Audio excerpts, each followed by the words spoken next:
Hi hello എല്ലാവർക്കും നമസ്കാരം. അപ്പോൾ നമ്മുടെ 100 ഡേയ്സ് ചലഞ്ചിൽ 22ാമത്തെ ദിവസമാണിന്ന്. ഇന്ന് നമ്മൾ ഡിസ്കസ് ചെയ്യാൻ പോകുന്നത് ജോഗ്രഫിയാണ്. അതിലെ ഉത്തരപർവ്വത മേഖല എന്നൊരു ഭാഗമാണ് നമ്മളിന്ന് ഡിസ്കസ് ചെയ്യുന്നത്. ഓക്കെ, നമ്മുടെ 100 ഡേയ്സ് ചലഞ്ച് എല്ലാവരും നന്നായിട്ട് പഠിക്കുന്നുണ്ടെന്ന് വിചാരിക്കുന്നു. ആദ്യത്തെ ഒരു ആവേശം കുറഞ്ഞു വരുന്നുണ്ട് പഠനത്തിൽ. നമുക്ക് അതിൻ്റെ വ്യൂസിൻ്റെ എണ്ണം കാണുമ്പോൾ അത് മനസ്സിലാവും. അപ്പോൾ എല്ലാവരും നന്നായിട്ട് പഠിക്കുക. എല്ലാ കുട്ടികളും പഠിക്കുന്നുണ്ട്. അപ്പോൾ നമ്മളൊന്ന് ഉഴപ്പിയാൽ നമ്മളുടെ മുന്നിലേക്ക് ധാരാളം പേര് കയറിപ്പോവും. അതുകൊണ്ട് ആ ഒരു ചിന്ത എപ്പോഴും ഉണ്ടായിരിക്കണം. അപ്പോൾ നമുക്ക് ഇന്നത്തെ ടോപ്പിക്ക് നോക്കാം. ഇന്ത്യൻ ഭൂപ്രകൃതിയെ പല തരത്തിൽ തരംതിരിച്ചിട്ടുണ്ട്. അതിലൊന്നാണ് ഉത്തരപർവ്വത മേഖല. അപ്പോൾ ഉത്തരപർവ്വത മേഖല ഉത്തരമഹാസമതലം, ഉപദ്വീപീയ പീഠഭൂമി, തീരപ്രദേശങ്ങൾ, ദ്വീപുകൾ എന്നിങ്ങനെയാണ് തരംതിരിച്ചിട്ടുള്ളത്. അതിലൊന്നാണ് ഉത്തരപർവ്വത മേഖല.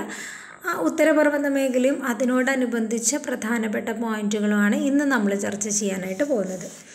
അപ്പോൾ ഉത്തരപർവ്വത മേഖല എവിടെയാണ് സ്ഥിതി ചെയ്യുന്നത് എന്ന് ചോദിച്ചാൽ, ലഡാക്കിൻ്റെ വടക്ക് പടിഞ്ഞാറ് മുതൽ ഇന്ത്യയുടെ കിഴക്കൻ അതിർത്തി വരെ. ഇപ്പോൾ ഇന്ത്യയുടെ കിഴക്ക് കാണുന്ന സംസ്ഥാനം അരുണാചൽ പ്രദേശാണല്ലോ. അപ്പോൾ അരുണാചൽ പ്രദേശ് വരെയാണ് ഉത്തരപർവ്വത മേഖല വ്യാപിച്ചു കിടക്കുന്നത്. അപ്പോൾ ലഡാക്കിൻ്റെ വടക്ക് പടിഞ്ഞാറ്, അതാണ് അവിടെ NW എന്നിട്ടാണ് കേട്ടോ, നോർത്ത് വെസ്റ്റ്, വടക്ക് പടിഞ്ഞാറ് മുതൽ ഇന്ത്യയുടെ കിഴക്കൻ അതിർത്തിയായിട്ടുള്ള അരുണാചൽ പ്രദേശ് വരെയാണ് ഉത്തരപർവ്വത മേഖല വ്യാപിച്ചു കിടക്കുന്നത്. ഇനി ഉത്തരപർവ്വത മേഖലയിൽ നമ്മൾ പർവ്വത നിരകളുടെ അടിസ്ഥാനത്തിൽ 3ആയിട്ട് തരംതിരിച്ചിട്ടുണ്ട്. ട്രാൻസ് ഹിമാലയൻ നിരകൾ, പൂർവാചൽ അല്ലെങ്കിൽ കിഴക്കൻ മലനിരകൾ. അപ്പോൾ നമുക്ക് ആദ്യത്തെ നോക്കാം. ട്രാൻസ് ഹിമാലയൻ നിരകൾ ഹിമാലയത്തിൻ്റെ വടക്കൻ ഭാഗങ്ങളാണ്. ഹിമാലയത്തിൻ്റെ ഏറ്റവും വടക്ക് ഭാഗത്താണ് ട്രാൻസ് ഹിമാലയൻ നിരകൾ ഉള്ളത്. അത് ജമ്മു കാശ്മീരിൻ്റെയും ലഡാക്കിൻ്റെയും വടക്ക് കിഴക്കുമായിട്ട് സ്ഥിതി ചെയ്യുന്ന പർവ്വത മേഖലയാണ് ട്രാൻസ് ഹിമാലയം. 6000 മീറ്ററാണ് ട്രാൻസ് ഹിമാലയത്തിൻ്റെ ശരാശരി ഉയരം എന്ന് പറയുന്നത്, 6000 മീറ്റർ.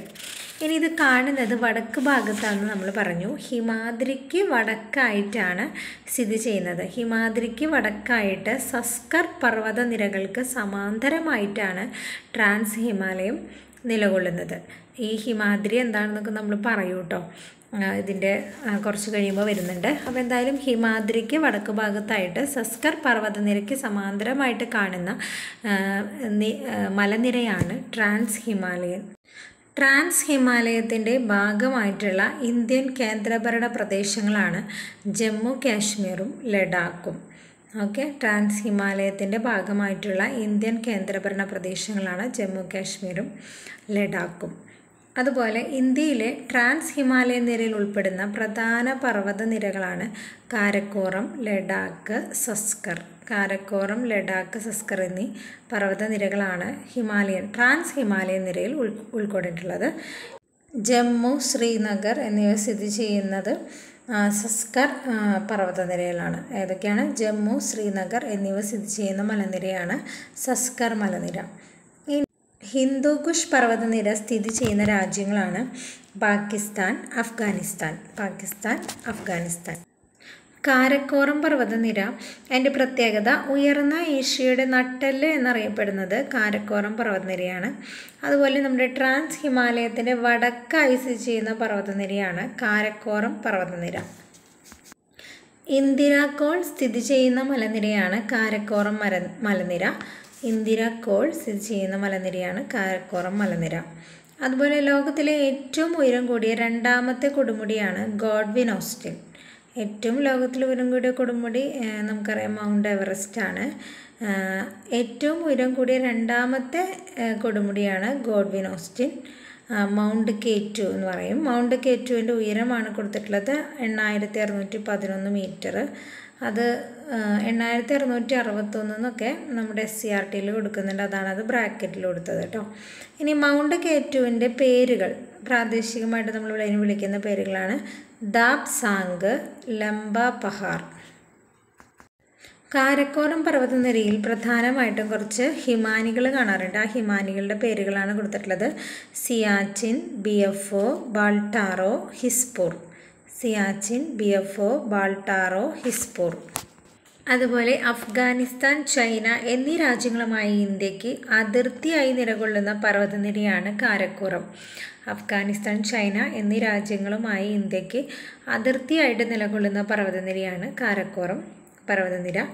അതുപോലെ കൃഷ്ണഗിരി എന്ന സംസ്കൃത കൃതികളിൽ പരാമർശിച്ചിരിക്കുന്ന പർവ്വതനിരയാണ് കാരക്കോറം പർവ്വതനിര. അപ്പോൾ നമ്മൾ നേരത്തെ കാരക്കോറം പർവ്വതനിരകളിലെ പ്രധാനപ്പെട്ട ഹിമാനികളെ കുറിച്ച് കണ്ടു അല്ലേ. അപ്പോൾ ഭൂമിയിലെ ഏറ്റവും വലിയ ശുദ്ധജല സ്രോതസ്സാണ് ഹിമാനികൾ. ഹിമാലയൻ മേഖലയിലെ പ്രധാനമായിട്ടുള്ള ഹിമാനികളുടെ പേരുകളാണ് കൊടുത്തിട്ടുള്ളത്. ഗംഗോത്രി, യമുനോത്രി, സിയാച്ചിൻ, ബാൾതാറോ, ബിയാഫോ, ബദുര. ഇതൊക്കെയാണ് പ്രധാനപ്പെട്ട ഹിമാലയൻ മേഖലയിലെ ഹിമാനികൾ. അപ്പോൾ ഇതിൽ പ്രധാനപ്പെട്ട ഒരു ഹിമാനിയാണ് സിയാച്ചിൻ ഹിമാനി. ഈ സിയാച്ചിൻ ഹിമാനിക്ക് കുറേ പ്രത്യേകതകളുണ്ട്. ലോകത്തിൽ ഏറ്റവും ഉയരമേറിയ യുദ്ധക്കളമാണ് സിയാച്ചിൻ. അതുപോലെ ലോകത്തിൽ ധ്രുവപ്രദേശങ്ങളില്ലാത്ത രണ്ടാമത്തെ നീളമേറിയ ഹിമാനിയാണ് സിയാച്ചിൻ. അതുപോലെ നമ്മൾ നേരത്തെ പറഞ്ഞു ലോകത്തിലെ ഏറ്റവും ഉയരമേറിയതാണ്. അതുപോലെ കാരക്കോറം പർവ്വതനിരയിലെ ഏറ്റവും നീളമേറിയ ഹിമാനിയാണ്. മൂന്നാം ധ്രുവം എന്നാണ് സിയാച്ചിൻ അറിയപ്പെടുന്നത്, മൂന്നാം ധ്രുവം. അതുപോലെ ലോകത്തിലെ ഏറ്റവും ഉയരം കൂടിയ ഹിമപീഠഭൂമി എന്നും കൂടി സിയാച്ചിൻ അറിയപ്പെടുന്നുണ്ട്. അതുപോലെ റോസാപ്പൂക്കൾ സുലഭം എന്നർത്ഥം വരുന്ന യുദ്ധഭൂമിയാണ് സിയാച്ചിൻ. ലോകത്തിലെ ഏറ്റവും ഉയരമേറിയ ഹെലിപ്പാഡ് സിയാച്ചിനിലുണ്ട്. അതുപോലെ സിയാച്ചിൻ ഹിമാനിയെ നിയന്ത്രിക്കാൻ ഇന്ത്യൻ സേന നടത്തിയ ഓപ്പറേഷൻ്റെ പേരാണ് ഓപ്പറേഷൻ മേഘദൂത്. 1984 ഇത്തരമൊരു ഓപ്പറേഷൻ നടത്തിയത്. അതായത് സിയാച്ചിൻ ഹിമാനിയെ നിയന്ത്രിക്കാൻ ഇന്ത്യൻ സേന നടത്തിയ ഓപ്പറേഷനാണ് ഓപ്പറേഷൻ മേഘദൂത്. 1984. സിയാച്ചിൻ ഹിമാനിയിൽ നിന്ന് ഉത്ഭവിക്കുന്ന നദിയാണ് നുബ്ര നദി. ഈ നുബ്ര നദി ചെന്ന് ചേരുന്നത് ഷ്യോക്ക് നദിയിലാണ്. ഷ്യോക്ക് സിന്ധു നദിയുടെ പോഷക നദിയാണ്. അപ്പോൾ സിന്ധു നദിയുടെ പോഷക നദിയായ ഷ്യോക്കിലാണ് നുബ്ര നദി ചെന്ന് ചേരുന്നത്. നുബ്ര നദിയുടെ പ്രത്യേകത സിയാച്ചിൻ ഹിമാനിൽ നിന്ന് ഉത്ഭവിക്കുന്ന നദിയാണ് നുബ്ര. ഹിമാലയൻ പ്രദേശത്തെ രണ്ടാമത്തെ വലിയ ഹിമാനിയാണ് ബാൽത്തോറോ ഹിമാനി.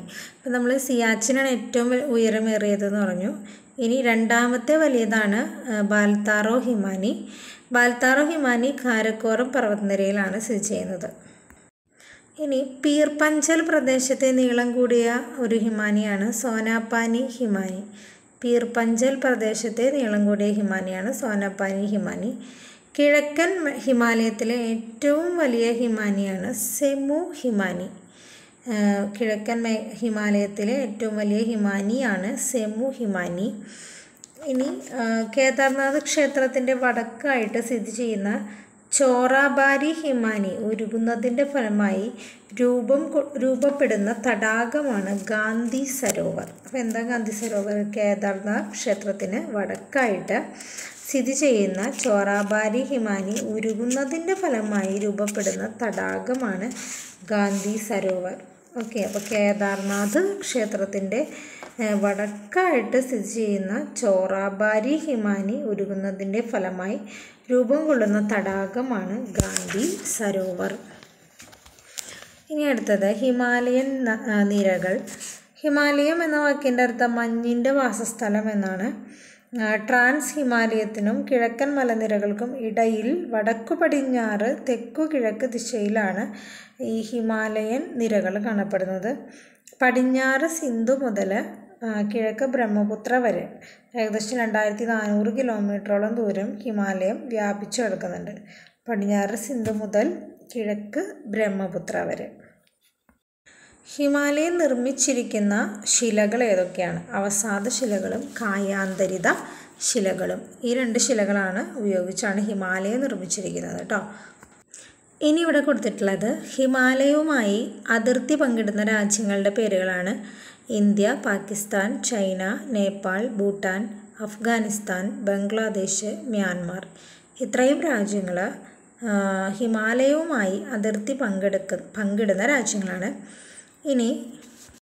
ഇനി ഹിമാലയത്തിൻ്റെ ഭാഗമായിട്ട് വരുന്ന 11 ഇന്ത്യൻ സംസ്ഥാനങ്ങളുണ്ട്.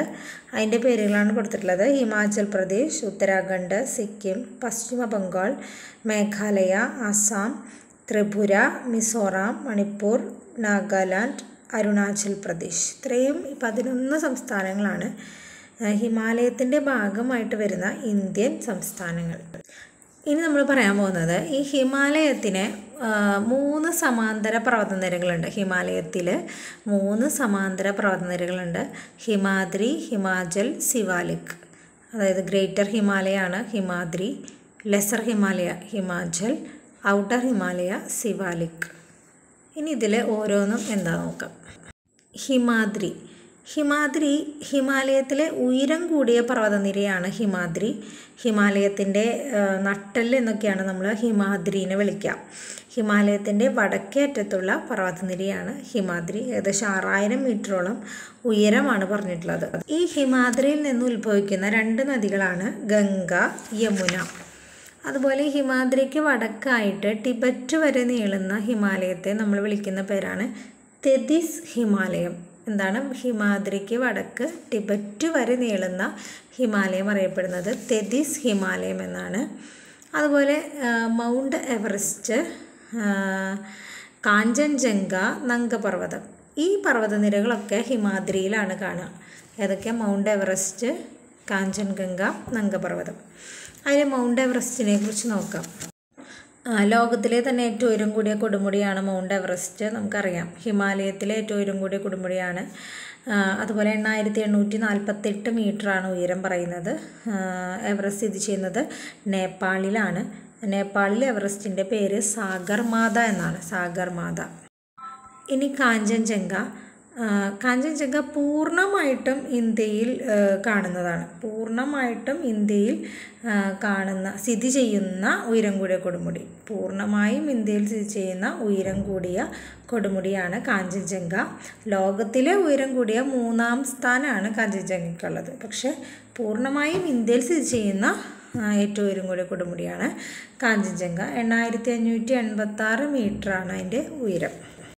അതുപോലെ തന്നെ തർക്കരഹിത പ്രദേശത്തെ ഏറ്റവും ഉയരം കൂടിയ കൊടുമുടിയും കൂടിയാണ് കാഞ്ചൻജംഗ. അപ്പോൾ കാഞ്ചൻജംഗ എന്ന് പറയുന്നത് പൂർണ്ണമായും ഇന്ത്യയിൽ സ്ഥിതി ചെയ്യുന്ന ഉയരം കൂടിയ കൊടുമുടിയാണ്. അതുപോലെ തർക്കരഹിത പ്രദേശത്തെ ഏറ്റവും ഉയരം കൂടിയ കൊടുമുടിയാണ്. അതുപോലെ ലോകത്തിലെ ഉയരം കൂടിയ 3ാമത്തെ കൊടുമുടിയും കൂടിയാണ് കാഞ്ചൻജംഗ. ഇനി നന്ദാദേവി. പൂർണ്ണമായിട്ടും ഇന്ത്യയിൽ സ്ഥിതി ചെയ്യുന്ന 2ാമത്തെ കൊടുമുടിയാണ് നന്ദാദേവി. ആദ്യത്തേത് ഏതായിരുന്നു? കാഞ്ചൻജംഗ. ഇപ്പോഴത്തേത് നന്ദാദേവി. അപ്പോൾ നമ്മൾ ഇവിടെ വെച്ച് നിർത്താണ്. ബാക്കി കണ്ടിന്യൂഷൻ അടുത്ത ദിവസം ഡേ 23 നമ്മൾ ഉൾപ്പെടുത്തും. അപ്പോൾ നമ്മളിപ്പോൾ പഠിക്കുന്നത് ജോഗ്രഫിയാണ്. ജോഗ്രഫിയിൽ കുറേ പുതിയ ടേംസും കാര്യങ്ങളൊക്കെ ചിലപ്പോൾ ആദ്യമായിട്ട് പഠിക്കുന്നവർക്ക് ബുദ്ധിമുട്ടുകൾ ഉണ്ടാക്കും. പക്ഷേ ആദ്യം മുതലേ തന്നെ നന്നായിട്ട് പഠിച്ചു പോകുക. അപ്പോൾ ആ ഒരു ബേസ് കിട്ടിയാൽ ജോഗ്രഫിയിൽ പിന്നെ പറയുന്ന കാര്യങ്ങളൊക്കെ നമുക്ക് പെട്ടെന്ന് മനസ്സിലാവും. അതുകൊണ്ടാണ്. അപ്പോൾ നമ്മുടെ സിലബസ് വൈസ് ക്ലാസ്സിൽ ഇതാണ് പഠിക്കേണ്ടത്. അതുപോലെ SCRT നമ്മൾ സയൻസാണ് പഠിക്കുന്നത്. 6ാം ക്ലാസ്സിലെ സയൻസാണ് പഠിക്കുന്നത്. അത് കഴിഞ്ഞ ആഴ്ചയിൽ നമ്മൾ എവിടെയാണോ പഠിച്ചു നിർത്തിയത് അത് അവിടെ നിന്നിട്ട് കണ്ടിന്യൂ ചെയ്യുക. SCRT 6ാം ക്ലാസ്സിലെ സയൻസ്. അതുപോലെ നമ്മൾ കൂടെ പഠിക്കുന്നത് ഇംഗ്ലീഷാണ്. ഇംഗ്ലീഷ് നമ്മൾ ഈ ഒരാഴ്ച, അതായത് ഇന്ന് ഡേ 22 ഡേ 22 മുതൽ 7 ദിവസത്തേക്ക് ഒരാഴ്ചയിൽ നിങ്ങൾ കംപ്ലീറ്റ് ആയിട്ട് പഠിച്ചു തീർക്കേണ്ടത് English active voice and passive voice ആണ്. ഓക്കെ. അപ്പോൾ ഇത്രയും കാര്യങ്ങൾ നന്നായിട്ട് പഠിക്കാം. പിന്നെ വേറൊരു കാര്യം കൂടി ഉള്ളത്, കുറേ പേര് കമൻറ്റ് ബോക്സിൽ ചോദിക്കുന്നുണ്ട് കറൻറ്റ് അഫെയർസും കൂടി ഉൾപ്പെടുത്താമോ എന്ന്. നമുക്ക് സമയക്കുറവുള്ളത് കൊണ്ട് കറൻറ്റ് അഫെയർസ് ഉൾപ്പെടുത്താൻ സാധിക്കില്ല. അപ്പോൾ വേറെ ഏതെങ്കിലും ഒരു സോഴ്സിൽ നിന്ന് നിങ്ങൾ കറൻറ്റ് അഫെയർസ് ഇതിനോടൊപ്പം തന്നെ പഠിച്ചു പോകണം. ഓക്കെ. അപ്പോൾ എല്ലാവരും നന്നായിട്ട് പഠിക്കുക, നന്നായിട്ട് പരീക്ഷ എഴുതുക. മറ്റൊരു വീഡിയോയുമായിട്ട് കാണാം. Thank you.